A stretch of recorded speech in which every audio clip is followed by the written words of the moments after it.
इसको मैंने घुटनों की बीमारियों में भी इस्तेमाल किया हुआ है। इसको ज़ीरे के साथ, काली मिर्चों के साथ बहुत फ़ायदा हुआ था। उसमें भी बच्चे रात को पेशाब कर देते हैं अपने बिस्तर पे, बड़े बच्चे कहाँ जाएं, बच्चा तो इस तरह करता है, रात को शर्मिंदगी होती है। इस शर्मिंदगी से बचाने के लिए मैं आपके लिए ये आज ये नुस्खा लेके आई हूँ उन तमाम माओं के लिए, अब परेशान होना छोड़ दें।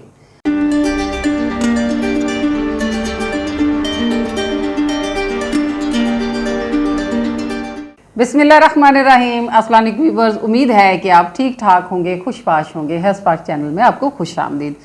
व्यूअर्स, आज जो मैं आपके लिए रेमेडी लेके आई हूँ वो बहुत मुफीद रेमेडी है। और वो किस लिहाज से मुफीद है? वो इस लिहाज से मुफीद है कि वो माएँ जो 3 साल के बाद भी बच्चे बिस्तर गीला करते हैं, 8 साल के, 10 साल के, 12 साल तक, बल्कि मैंने इससे भी बड़ी एज के बच्चों को देखा है, 14 साल बच्चे जो हैं वो बिस्तर गीला करते हैं।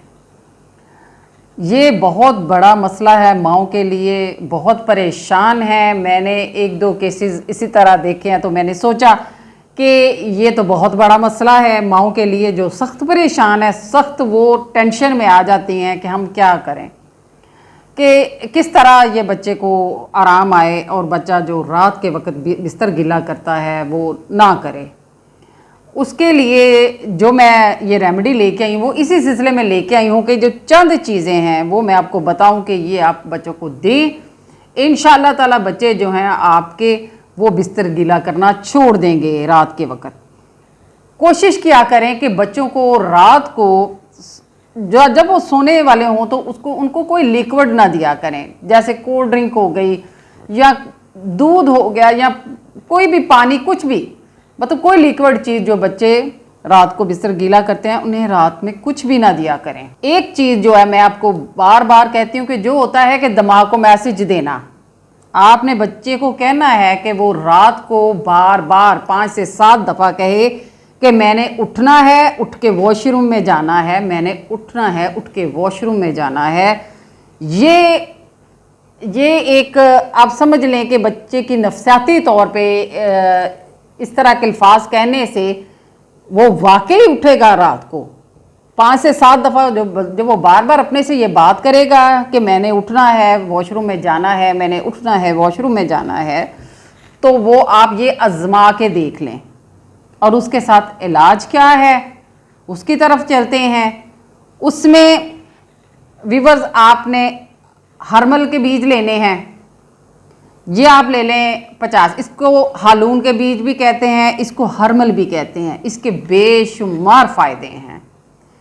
इसको मैंने घुटनों की बीमारियों में भी इस्तेमाल किया हुआ है। इसको ज़ीरे के साथ, काली मिर्चों के साथ बहुत फ़ायदा हुआ था उसमें भी।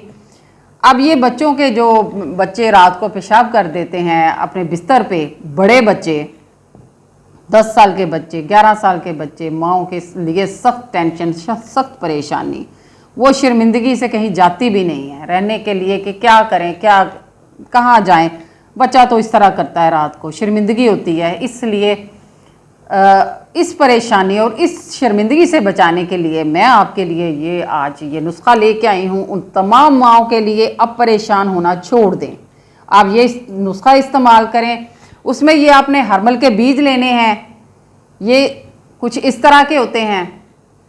ये आपने किसी भी पंस्टार स्टोर से आप जाएंगे, आप उसको कहेंगे कि आप हालून के बीज या हरमल, इसको हरमल भी कहते हैं, ये अक्सर लोग धुनियों के लिए घर में लेके जाते हैं। और इसके वैसे मेडिसिन के लिहाज से इसके कितने फ़ायदे हैं, इसके बेशुमार फ़ायदे हैं। वही जैसे मैं आपको पहले बताया कि अगर मैं इनके फ़ायदों के बारे में बताना शुरू कर दूं तो शायद ये वीडियो कम पड़ जाए, इसलिए मैं अपनी रेमेडी के जो टॉपिक होता है मैं उस पर रहती हूँ कि ये आपने बीज लेने हैं, ये आप 50 ग्राम ले लें और इन बीजों को आपने अच्छी तरह साफ करके इनको पीस लेना है। पीस के आपने टीस्पून का जो चौथाई हिस्सा होता है, चलें टीस्पून का चौथाई हिस्सा आप छोड़ें, आप 500 mg के कैप्सूल ले लें, वो आप भर लें क्योंकि वो बच्चे आसानी से निगल लेंगे। ठीक है, वो आपने लेने हैं 500 mg के जो कैप्सूल है वो लेने हैं, उनको भरना है। वो आपने सुबह और शाम बच्चे को शाम मतलब बहुत ज़्यादा शाम ना, उसके साथ बच्चा एक गिलास पानी भी पी जाए। सुबह और शाम इस टाइम देना है कि बच्चा तकरीबन सोने से 2 घंटे पहले ये आपने देने हैं। और उसके साथ आपने ये सफ़ेद तिल हैं, ये आपने लेने हैं।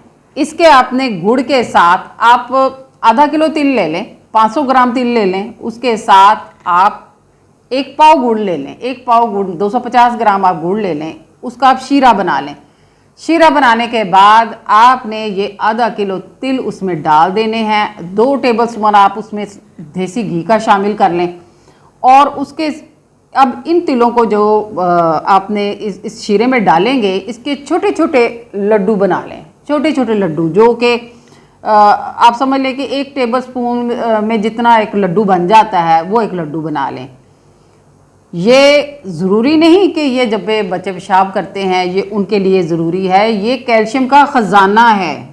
आप सोच भी नहीं सकते कि तिलों में कितना कैल्शियम होता है। आपने ये बच्चों को ज़रूर देने हैं। कम से कम 2 लड्डू जो हैं वो आप बच्चे को खाने के लिए दें। ये बहुत मज़ेदार लड्डू होते हैं और तवानाई से भरपूर होते हैं। ये आपने बच्चों को ज़रूर देने हैं। जैसे कि मैंने आपको बताया कि आपने कैप्सूल जो हैं वो 2 कैप्सूल देने हैं, एक सुबह एक शाम।